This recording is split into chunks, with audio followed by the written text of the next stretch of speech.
lumabas na naman ang kaipokrituhan nitong mga kalaban ni VP Sara. Kapag ang depensa ang nag-o-object, sasabihin nila, kayo naman object kayo ng object puro kayo technicality. O, di ba? Puro kayo technicality. O, bakit ito nung hindi may paliwanag, nangangamoting kahoy? Yung inyong witness. Oo, di ba? Hindi, ang reaction nila. Objection din. Yun naman pala Problema sa inyo pagka nag-object, depensa, technicality, pag kayo nag-object, okay. Dapat be fair naman. Pinaglululukon nyo kami. Ayun na. Kung 14 ay, ano ba to? Day 5? Day 6? Basta.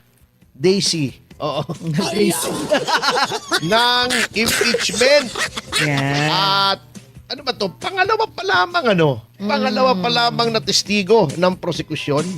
Medyo mabagal, ano? At doon sa mga nanonood, bago tayo pumunta rito sa konting diskusyon tungkol sa impeachment, ay alam nyo, kung nanonood kayo, hindi po parang nanonood kayo ng yung TV series na may hearing o pelikula na may hearing. Boring po talaga, ganyan po talaga ang hearing sa hukuman. Eto nga, medyo may bombastic pa medyo nag-a-acting pa yung isang abogado ng prosekusyon, di ba? Parang nag-audition. Ayun. Ba't nag-ensayo? Hindi, baka masyado siyang mahilig manood ng Perry Mason, o yung mga, basta yung mga may court hearing o yung LA law nung bata siya, di ba?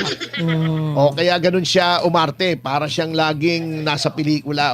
Hindi naman nakukuha yan. Kung ikaw ay kamoting kahoy na may ulalo, ang iyong testigo, kahit anong acting mo, ay baliwala yan. Oo, katulad nung nangyari, di ba? Nagpakita ng dokumento.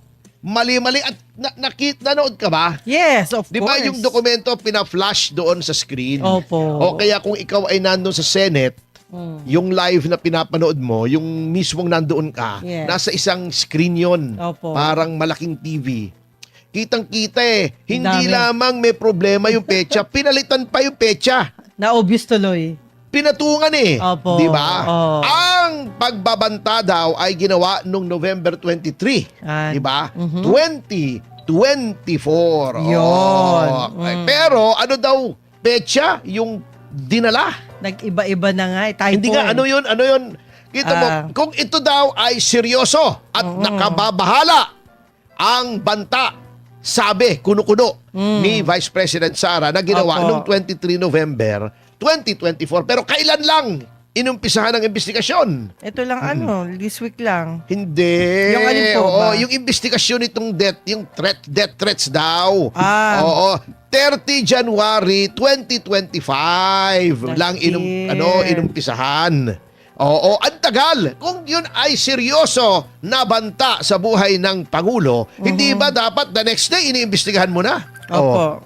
Bakit 30 January 2025 lang? Ayun. Yung dokumento na nag-uumpisa ng investigasyon, yung sworn statement, bago 30 January 2025, sinumpaan 11 February 2025. Yun po ang kine-question ng depensa. And then, ngunit, na sobrang bilis. Subalit, ano ba yan? Datapwat?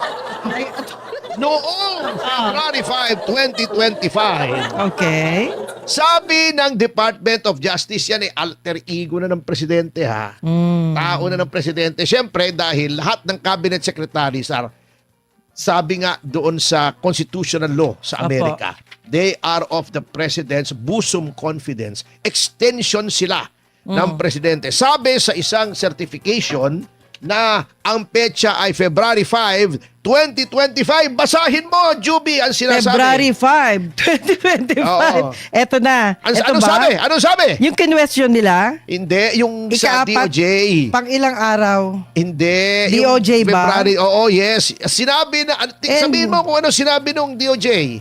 Teka. Sabi niya, ito, Tagalogin mo na lang. Sige, yun na lang. Sabi ng DOJ, nung certification dated February 5, 2025, ang paunang investigasyon ng NBI ay, ito, sabi niya, insufficient for the conduct Ay, kulang sa inyong mga conduct.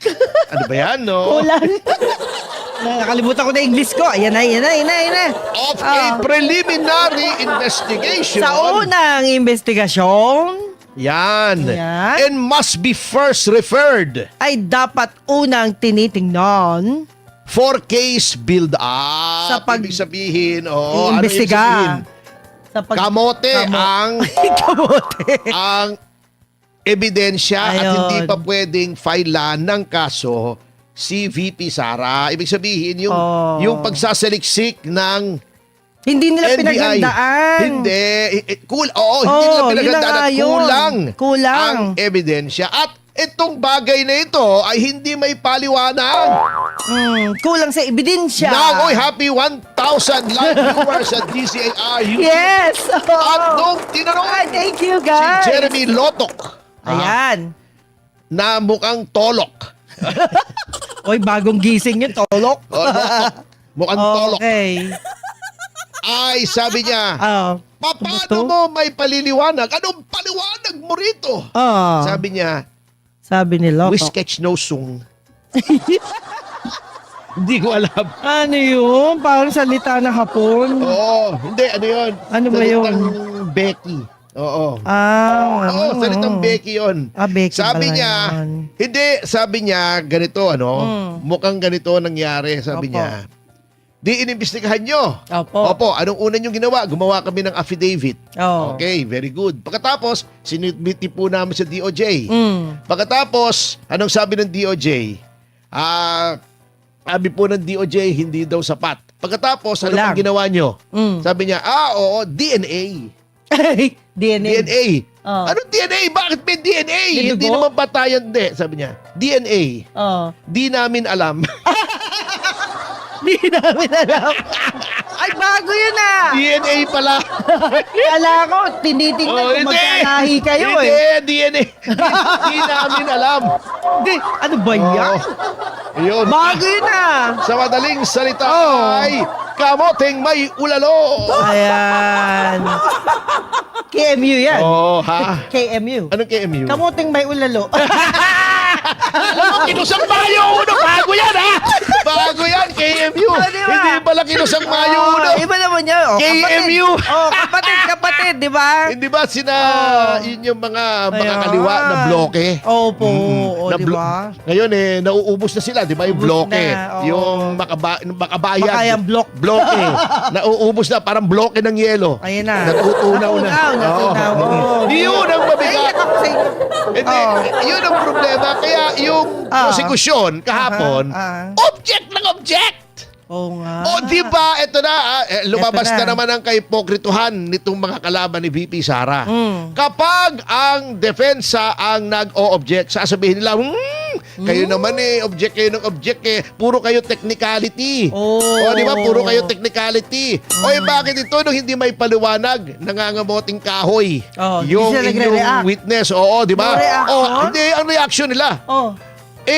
Objection din. Yun naman pala Problema sa inyo pagka nag-object, depensa, technicality, pag kayo nag-object, okay. Dapat be fair naman. Pinaglululukon nyo kami. Ayun na. Pinaglululukon nyo kami. Okay. Bago OA pa. Ayan! Hindi! Ayan. Gaganon pa siya.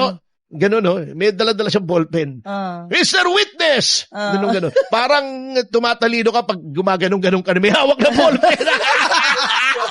Ba yun? Ganon. Ikaw talaga. Sumat tayo ng ganong sayaw. Sige. Ganon. Sige. Bum bak bak bum bak bum bak bak bum bak bum bak bak bum bak. Wala na.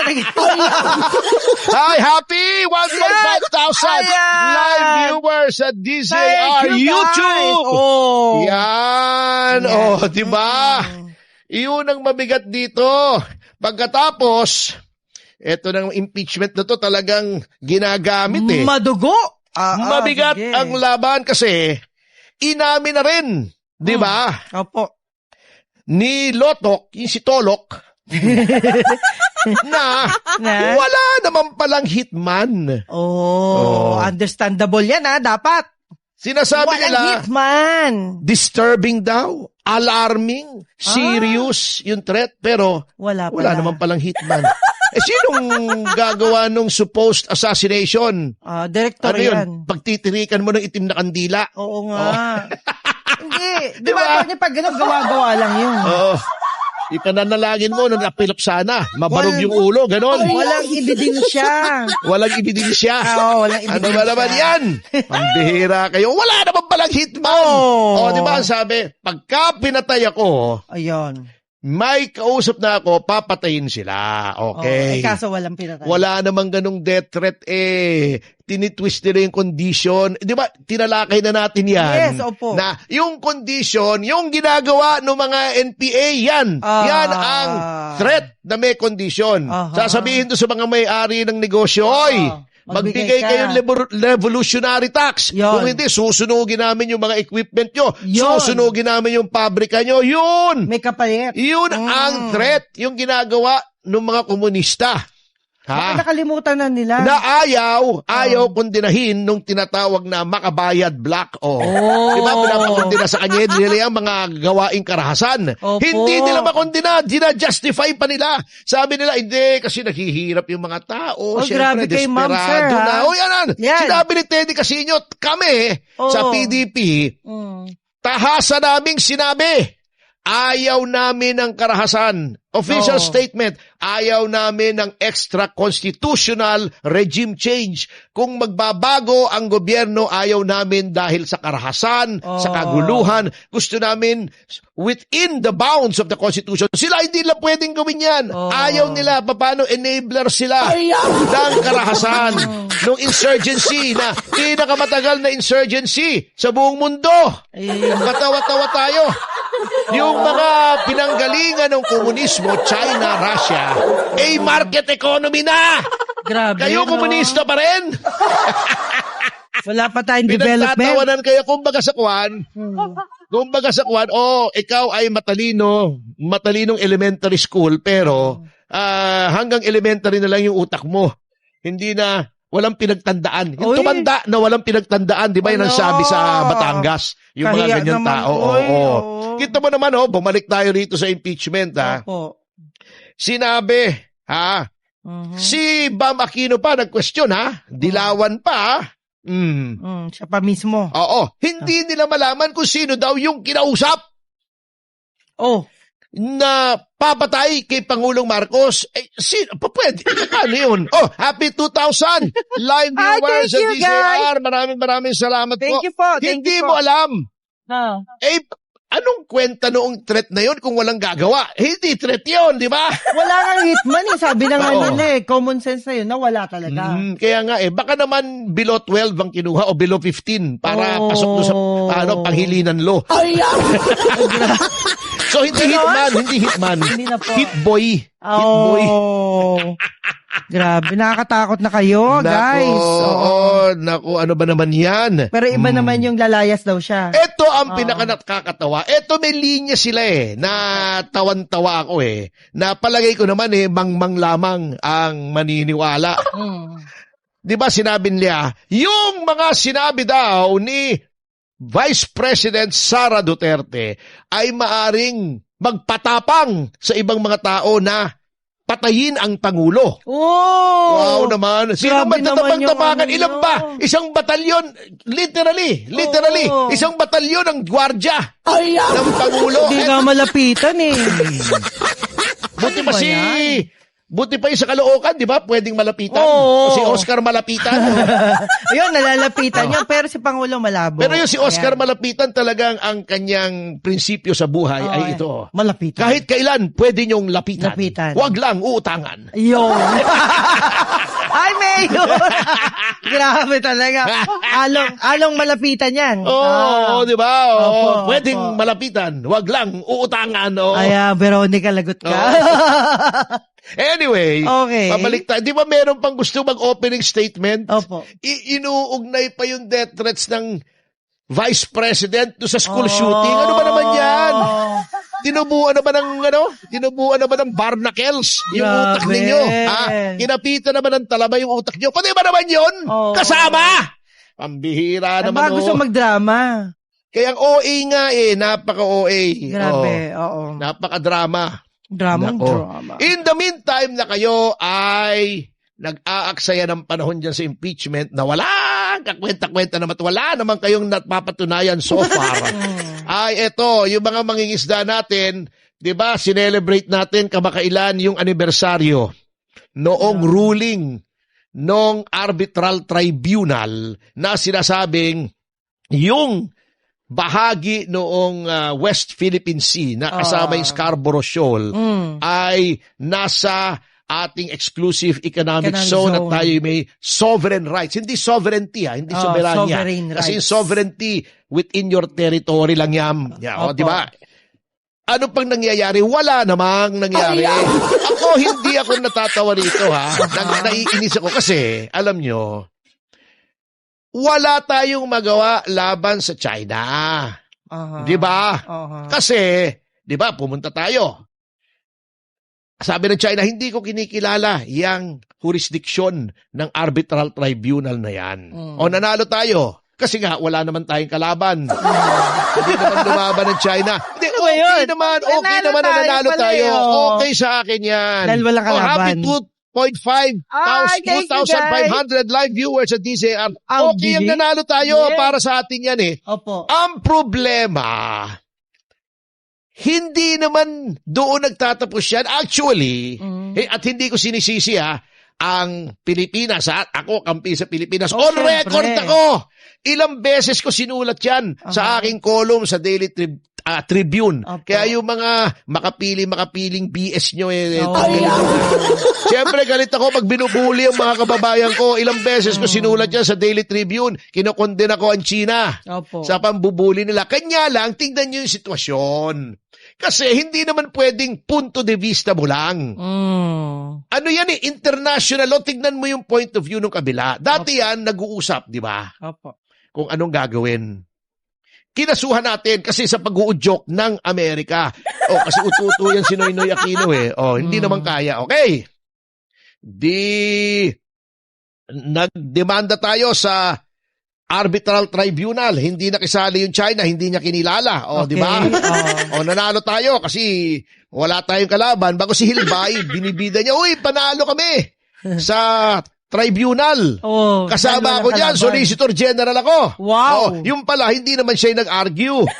Yung mga banyagang mga abogado na milyon-milyong piso ang binayad namin. Natin. At si Hilbay pala, taga-timpla lang ng kape ng mga abogadong. Oy, maganda yun Maganda yun. Wala naman, hindi naman siya nag-argue.